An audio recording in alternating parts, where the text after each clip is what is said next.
দেখেন ভাই দেখেন কি হৃদয় বিদয়ক ঘটনা। পদ্মায় বাসডুবি। কুষ্টিয়া থেকে ছেড়ে আসা সৌহার্দ্য পরিবহনটি পদ্মায় পড়ে যায়।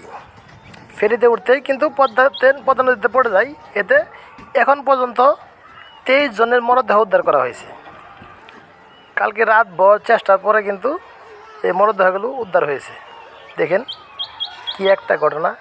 বাসটা প্রায় 30 ফুট থেকে 50 ফুট পানির নিচে গেছে গা। যে ডুবুরি দল, ফায়ার সার্ভিস দল কিন্তু পরে এসে উদ্ধার করছে।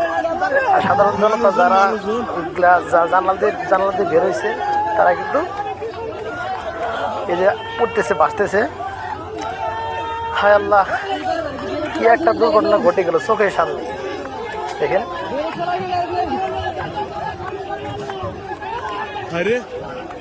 আসলেই মানুষের বিপদ বলে আসে না। দেখেন ব্যাগ ভাসে উঠতেছে, মানুষগুলো কিন্তু সাথে পার হইতেছে, উঠতেছে। যারা জানলার কাছে ছিল, জানলার ধারে ছিল, যাদের একটু জানলা খোলা ছিল তারা কিন্তু উঠে আসতে পারতেছে। হে আল্লাহ, তুমি সবাইকে জীবিত উদ্ধার করার তো বিধান করো। দেখেন এই বাচ্চাটি কিন্তু স্টেটমেন্ট দিয়েছিল তার মা বাসের ভিতরে, সে কোনো মতো মানে বেঁচে আসছে। সেরকম হৃদয় বিদয় ঘটনা দেখলেই মনটা নাড়া দেয়।